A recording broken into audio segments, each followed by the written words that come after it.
consistency comes achievement. Could you believe it? Well, I believe it. I believe it.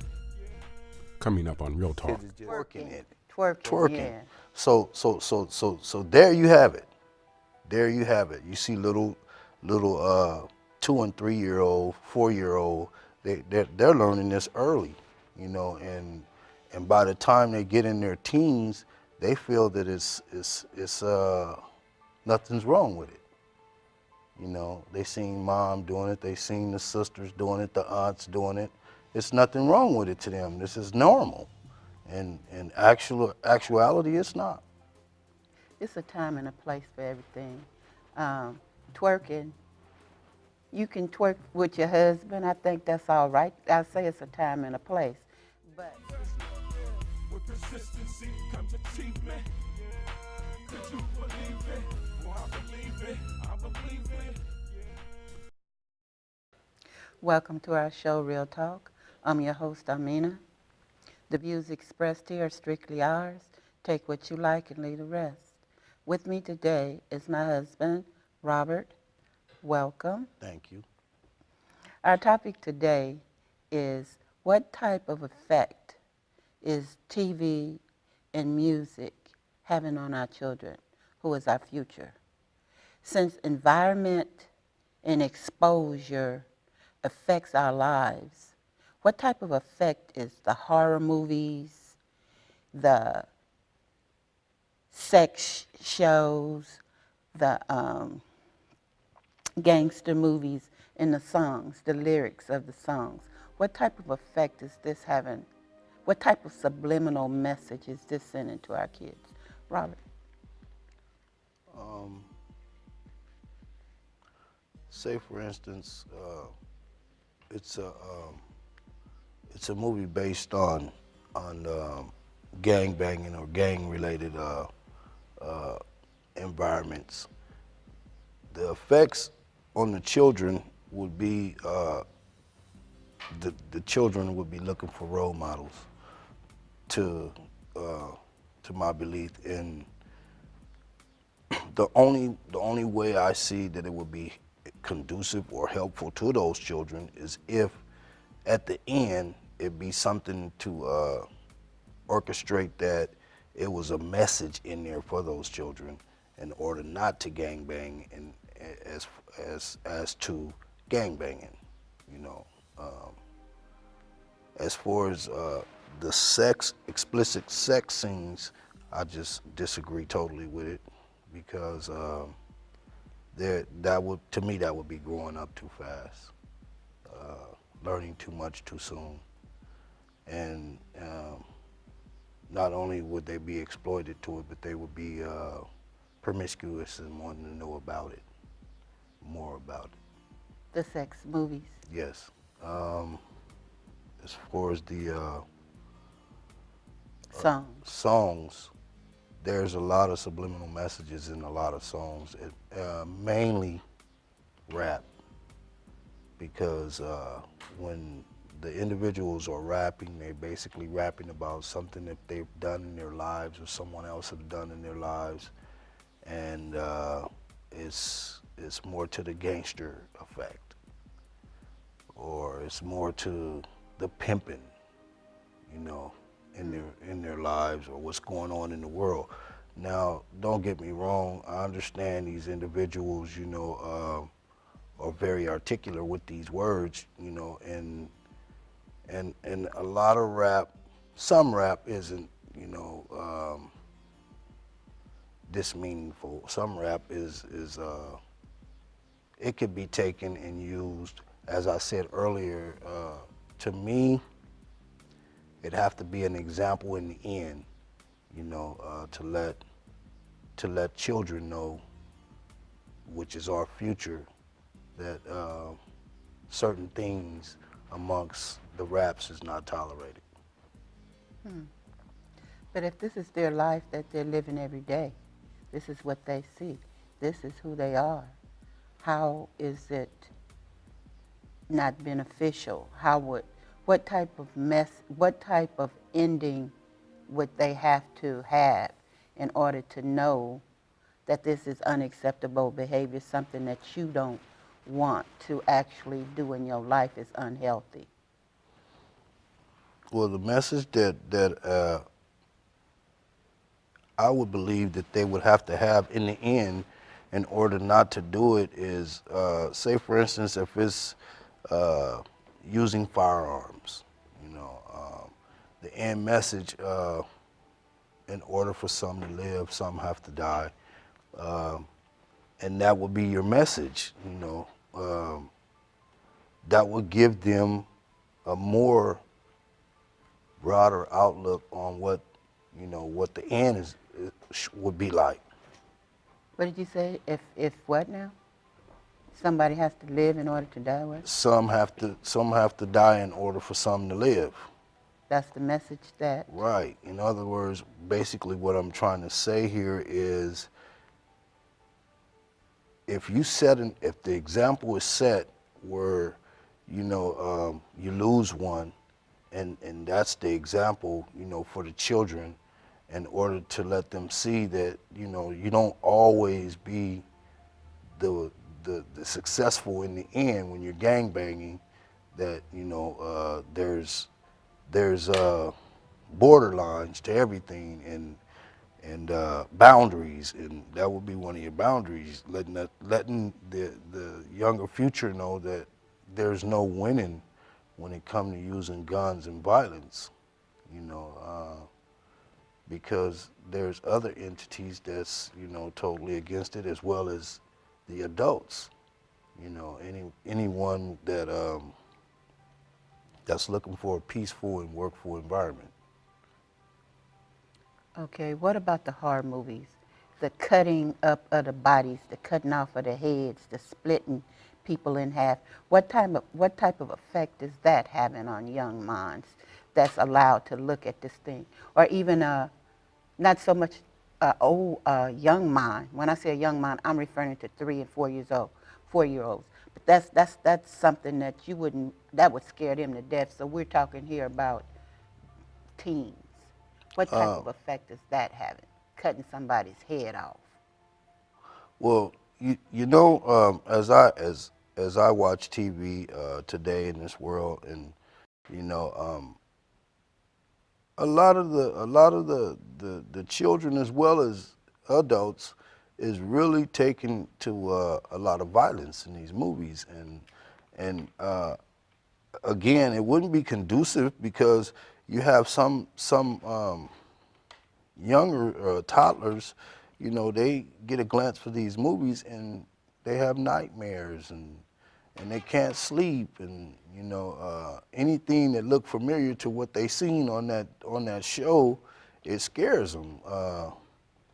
But I notice, Hollywood and TV managers seem to be putting a lot of that in the shows, and that's only because that's what the community is being used to. They're used to the violence. They're used to the horror. They're used to the chopping up and cutting off heads and shootings. Hollywood has basically led them that way, and being that they've led them that way, then that's what they're taking to.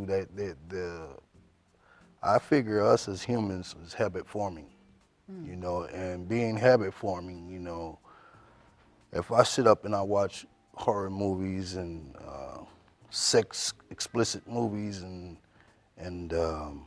gang-banging movies, then basically I'm seducing myself to those type of behaviors. Somewhere down the line, that's where the subliminal message come in. For an example, you see little girls, you see these rap videos, and what do they call it when they the young girl that's on Hannah Montana, she was doing it. What they call it, shaking your... Oh, popping it? Yeah, popping it. Dropping it low? Dropping it, and it's called something else, but... Twerking. Yeah. Twerking. Twerking it. Twerking, yeah. So there you have it. There you have it. You see little 2 and 3 year old, 4 year old, they're learning this early, you know, and by the time they get in their teens, they feel that it's nothing's wrong with it. You know, they seen mom doing it, they seen the sisters doing it, the aunts doing it. It's nothing wrong with it to them. This is normal. And in actuality, it's not. It's a time and a place for everything. Twerking, you can twerk with your husband. I think that's all right. I say it's a time and a place. But you, as a child, if you grew up just seeing this twerking stuff, to you it's normal. That's what you're saying. This is a normal thing, and you think you just twerk anytime. You just walk down the street and twerk it. That's what you're saying, huh? And basically, I mean, if you, if say for instance, I'm having my 3-year-old a party. Mm-hmm. Now, I mean, the time and the place wouldn't be for the adults to be twerking in front of the 3-year-old and the 2-year-old and the toddlers, you know, giving them the message that this is okay. Because, I mean, you know, at their age, it's not okay. There's certain things that you want to do around children, and there's certain things that you don't want to do because, remember, our younger generation mimic what we does. Yeah, they do mimic. They're nothing but, what do you call, sponges. And they suck up everything that we do. They pay attention. They voice everything we do. You know, everything we say. You know, it's like a sounding board. It's like a sounding board. They're there. You know, when we're in rooms arguing, you can best believe if they're anywhere in the house and they hear that argument, you know, it's gonna reflect on them in some kind of way. And if we don't get to see it, then somebody else will see it. Mm-hmm. Environment, yeah, it's normal. Dysfunction is normal. If you're arguing, you done grew up in arguing, that's all you know, that's all you hear. When you go to school, you're gonna do the same thing at school. When you go, wherever you go, that's what you're gonna do because that's what you done grew up in. Okay, now, we talked about the horror movies, the cutting up and the subliminal messages that is being delivered. So the subliminal message is that this is just normal for you to do. This is what you're supposed to do. Cut up, shoot, twerk. The subliminal, exactly. The subliminal message to me, my ideal of subliminal message is what you see, and what you see is what you do. You know, taking it back to your term, you know, if you knew better, you do better. When you know better, you do better. You know, so if a lot of these things weren't being exposed to the younger generation, then we would have a much more beautiful younger generation and intelligent, you know, as well as educated coming up in this world. The things that they need to be exposed to are the things that's not being exposed to them. For instance? Such as school, such as different things as educational schooling, job oriented, you know, how to work, cleaning, you know, things in that nature. But they say all work and no play makes for a dull person. What you got to say about that? Well, in everybody's life, there's a moment where there should be some activity as far as, you know, having fun. But, you know, the major issue in life is to be successful. Really? And the only way to be successful is to endure good behavior, educational, having an educational mind, you know, great discipline, you know, if you can understand where I'm coming from. I mean, I'm sort of like rattling on. No, I understand you fully. Okay, so Yeah. Okay, so what type of effect would um, these words have on a young girl? Um, boy, boy, boy, can you get it up? Boy, boy, go low. I'm on. I like them girls. You know, Ecstasy, Molly, all of this. What type of effect is this having on the minds of the children, of the teenagers? These are lyrics that's in songs. I understand. I understand exactly what you're saying. I hear them myself, you know, and more so, it's even more sadder. And when I use the word sad, is because I'm answering to that, to the question that you asked me. Boy, boy, boy, Molly's, can you get it up? And let me go down. You know, it's negative behavior. It's negative behavior to the fullest. For our teens, as well as our, you know, 3-year-olds and toddlers and, you know, so forth. But this is what's being produced to them, and this is what they're grasping to, and this is, you know, this is becoming what they love. This is becoming what they love. Now, at the same time, I figure that, you know, it's a shame that's what the world is going to. But, you know, you have some parents out there that you know, refuse to let them listen, you know. And you got to also remember that if you don't let them listen to it, eventually they'll listen to it somewhere. But you also have to let them know that it's not conducive to their growing up. You know, it's not conducive to them getting an education, because it's going to take them away from the frame of mind of trying to be successful in life. So what you're saying is that the parents should explain that, because if you're trying to stop somebody from doing something, just like if you tell yourself you don't want to smoke a cigarette, or I'm not going to eat this piece of pie, your mind tells you to eat this piece of pie. So I said that to say, if you're trying to stop your child from listening to this, they're going to listen to it with their friends anyway. So you might as well, the parents should explain, or listen to the stuff with the kids and tell them, explain, well, you hear that? What is that? What does that mean to you? Exactly, and ask them what are they getting out of it? What are you learning from that? Where did you get it from? You know, what made you decide you wanted to listen to this type of music versus R&B without the cursing? You know, as a matter of fact, a lot of the radio stations are starting to put, you know, little by little, a lot of things that shouldn't be on the radio. I mean, you know, that they're putting in the radio over the air, you know. And like I say, I mean, I have nothing against Hollywood. Hollywood is a great place, you know, especially for California, so to say, you know, currency-wise. But there are some things in Hollywood and in the studios that, you know, needed to be reduced, you know, to the utmost, you know, for the viewing of children's.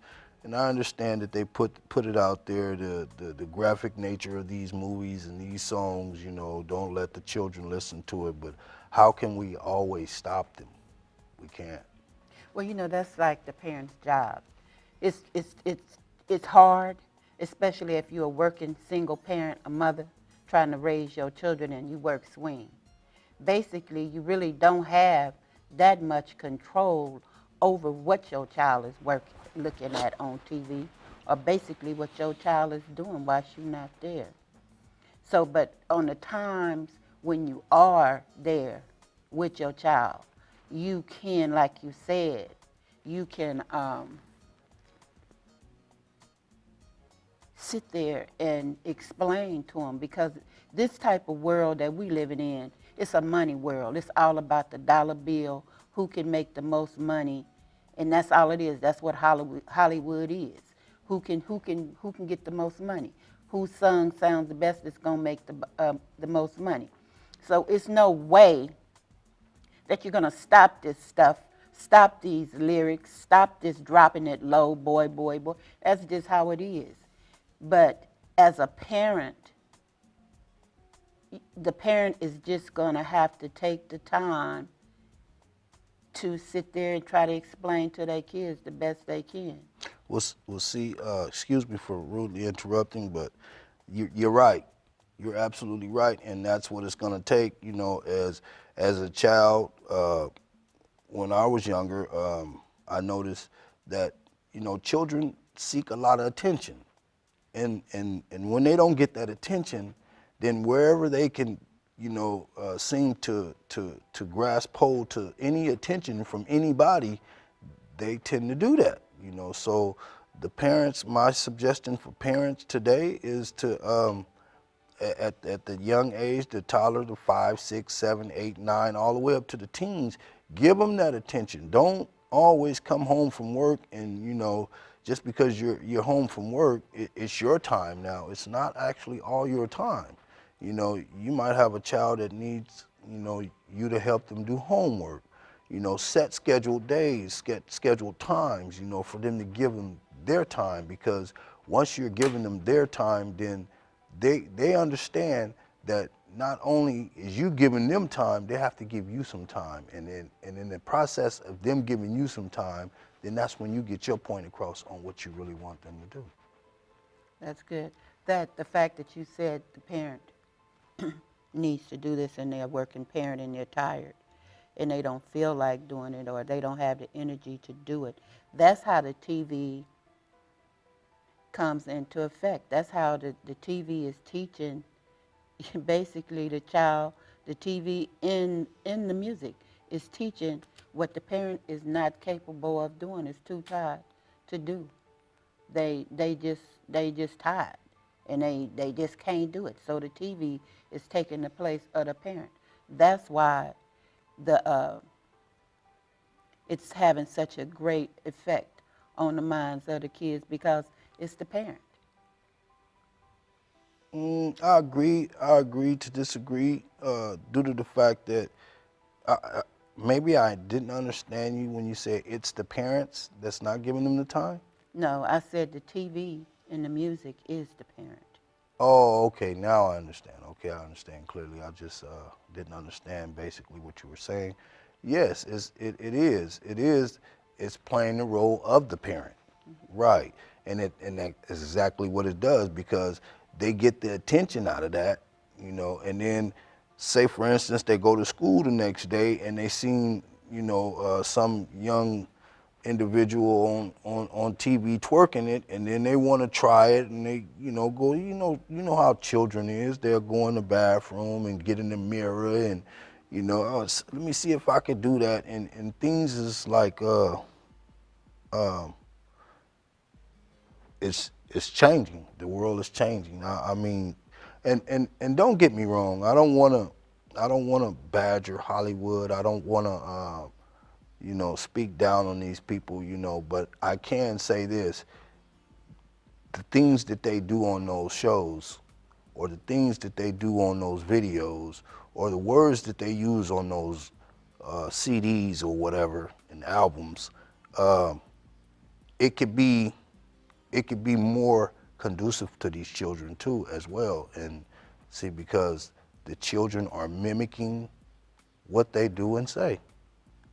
So they could be, you know, Hollywood could, I mean, you have shows that's role model shows, you know, and we know that the shows are really not, you know, that amped as far as, you know, some of the shows that they put on there, like the shows when I was a younger kid, you know, the Cosby Show, the Different World, you know, idol shows, the Brady Bunch, you know, things in that nature. You know, we need a few more of those again, you know, to show some of those kids that's looking for that model, that role model, you know, in a more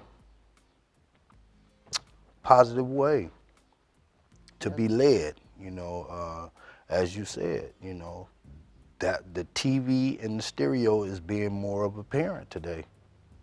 Yes, it is. It is the parent, because the parent is tired and burnt out or whatever it might be. That they're not doing their job. The TV and the music is doing the job for them. But how would you say it would be a way to overcome this? When you throw out when you're negative over here, so let's kind of get positive right here. So what would be a positive way for a person that's not able to, because we all get tired. Well, as I said before, you would have to minimize time. You have to break yourself down as a parent in schedules. You have to schedule time for the child. You have to schedule time, of course, for your work, because that's what's getting the bills paid. And you have to schedule time for the husband, because, you know, that's what makes a better relationship. But one thing that we most definitely can't forget is the child, because that's our future for tomorrow. And not only is that child a future for tomorrow, that child is an example of you, the parent, you know. So basically what you would like to do is you would like to spend time with that child and let that child know that they're loved, you know, and that, you know, okay, I'm not gonna make the decision for you, but I'm gonna give you the best advice about this program. This is not a really good program that you should watch, you know, and try to let that, or give that child the opportunity to make the decision upon themselves. Now, if the child make the worst decision, which is keep watching something that's more destructive to their minds than, you know, educational, then, you know, then you probably want to step in again. Yeah, we as parents really have to take our roles and do what we need to do to be that parent for that child. But, you know, all you can do is lead by example, the best example that you can do. Because when you know better, you do better. And until you know better, you will continue to do whatever it is that you're doing, not monitoring the TV with your child, not sitting there looking at the shows. Say, like, if it is a scary movie, we're not going to say a 3 and a 4-year-old, a 5-year-old, they're not going to look at it. They're going to run out anyway, because they're going to have nightmares. But say your teenagers that's sitting here watching this movie where you're cutting people's throats, you're cutting them in half, you're cutting off their legs. What type of mind frame is this? What type of effect is this having on that teenager's mind? Like you said, it's making them think that everything is okay, that it's okay to go out and cut somebody's throat, which is the subliminal message that it's okay to do this. You know what, how, what? It's like you're sitting here looking at this scary stuff, cutting off heads. You're sitting here looking at this gangster stuff, shooting somebody in the head. You're sitting here looking at this movie, sitting. Can I elaborate on that subject? Because something just occurred to me that not only is Hollywood being a bad example in some stages with the younger generation, which is our future, the kids, but Facebook as well. Because I seen on the Facebook page a couple of days ago where these two girls were fighting, and the one girl was cutting the girl with a bottle, and come to find out, days later, the girl that was being cut with the bottle died. Well, see, that's just as worse as Hollywood, because this is where you're feeding this to other individuals on their Facebook page in order for them to see that. That's a subliminal message as well. That's even worse. Well, it came from the TV, period. It came from watching the horror movies. It came from watching the gangster stuff. It came from the sex movies. It came from the TV to go on Facebook. Why? Because it's normal. It's the normal, dysfunctional thing to do. And that's what these kids are doing. That's a prime example of, like what you said, they think it's normal. So now they done put it on Facebook, and they playing out the same thing they done seen played on TV. It's a wonder they wasn't cutting her throat and cutting her in half. You know, baby, we're going to go ahead and close. And, you know, I hope the message here today was, let's be more careful with what we let our children watch, even our teenagers, because this subliminal message that they're getting through these shows is something that's not healthy, and it's being played out on the videos that the kids are putting on Facebook, the things that they're doing. And hopefully, baby, when you know better, you do better. Ciao.